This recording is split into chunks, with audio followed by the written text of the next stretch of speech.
Well, good morning, good evening, wherever you are. Today's another fine edition of Trucking with Karl. Today is the Breonna Taylor edition. We're going through Louisville, Kentucky, or as some people call it, Louisville, but a Kentuckian would actually pronounce it Louisville. And so we're in Louisville, Kentucky. Dropped off in Charlotte, picked up in Greensboro. Now I'm headed back west. I'm on my way to Salt Lake City. This ain't the most direct route, but I thought I'd take a different route because I got all weekend and I just want to see something different. I get sick of driving up and down the same highways all the time, you know. So I'm going to take 64, go through Louisville, St. Louis. That takes 70 across Kansas City and Denver. We'll see what the weather's like in Denver if I'm going to go 70 across the mountains. I don't know. It's the middle of May now, but I don't know. It could snow well into June up in the mountain passes in Colorado. If that's the case, I'll probably just take 25 out of Denver and go up to 80 and go across Wyoming, you know.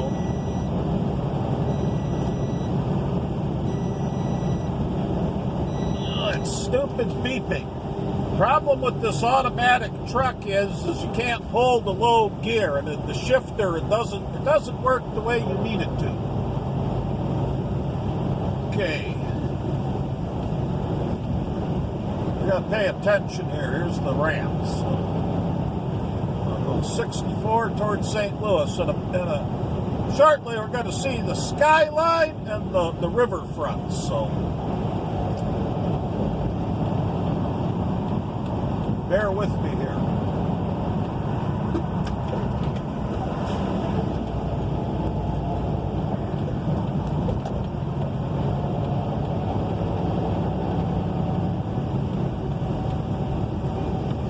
Oh, I guess if you had a vaccine, you don't have to wear a mask anymore, supposedly. Of course, Joe Biden just had to say, well, but if you still want to wear a mask, that's okay.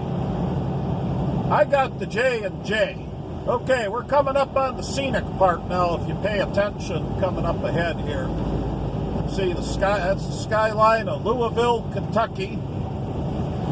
There's the 65 bridge to your right. Your left to be the skyline.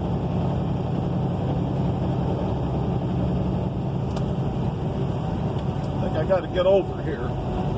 I haven't drove through Louisville, Kentucky in a couple of years. Yeah, probably at least a year. I don't know. Maybe don't get this way very often. So that's what I mean about seeing something different instead of going. I run a lot of the same routes over and over and over again. You know, I get nice to see something a little different. Well, I'm starting to think I needed to be in that other lane now, but yeah, we'll see. I try to stay in the center lane, you know, and drive over about 5-6 over the speed limit, you know, and then you ain't constantly merging. Okay, now I got this guy right here. Come on, buddy, let's go. There we go.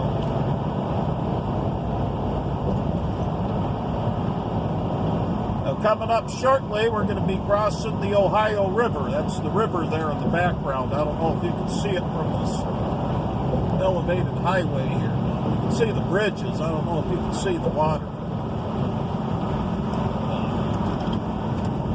Get woke. Yeah, this is what they call awake. I want to go back to frickin' sleep, okay? And like not wake up, you know? That's what I mean by an automatic truck, you know, it doesn't shift the gears when it's supposed to. I gotta like do it manually. But then like if I want to hold ninth gear, that thing will just keep beeping and beeping and beeping. One of the old timers was at the yard. I've driven automatic trucks before, but this is my first automatic Freightliner. It's a different truck, different transmission. I had an automatic Volvo, I had an automatic Kenworth, but I mean, those I didn't have any problems with, you know. These are a little bit different.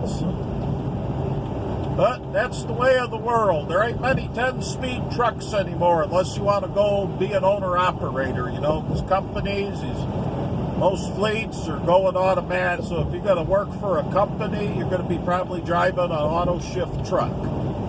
So I don't know, I get better mileage. You got guys that don't know how to shift. They tear up the equipment, you know, so that's not so much a problem, I guess, with an automatic. Whereas like in a car, it's like the other way around, you know, a stick shift, yeah, you got to replace the clutch. It'd be the automatic transmission that'll go and cost you a couple grand, you know.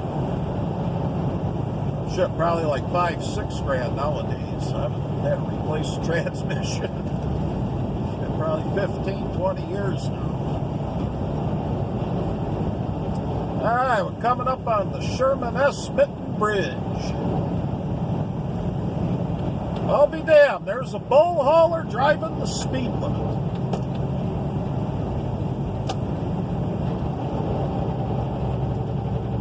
That's something you don't see every day. Usually bull haulers drive insane. That's a cattle truck, by the way, a bull hauler.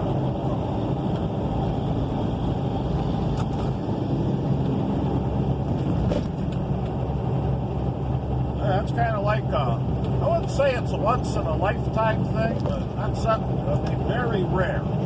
Right up there. Very odd. It's just not something you're going to see every day. I get no time. Yeah. Nothing on the frickin' radio. That's the problem with being a truck driver. You spend so much time listening to the radio, you just get sick of it, you know. Heard it all. Fucking talk shows are like, well, it seems like the new thing with political talk shows is let's go back to how things were with Trump, you know, and let's remember Trump. Well, I don't remember when Obama was in office. They just bashed Obama, you know. They didn't go back and say, yeah, well, when W. Bush was in office, and, you know, and this was all good, and blah, blah, blah, you know. I don't know, man. I'm just sick of hearing the same old shit every day. God, for weeks they were talking about Mario Cuomo. Cuomo, fucking Cuomo. I'm sick of Cuomo. Couldn't care less.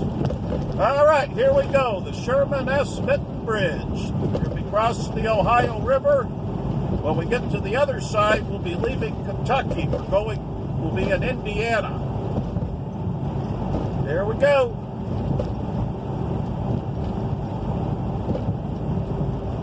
Yep, this is coming into New Albany, Indiana.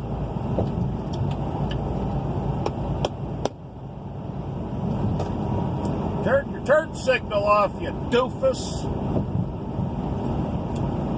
Well, that's another fine edition of Trucking with Karl.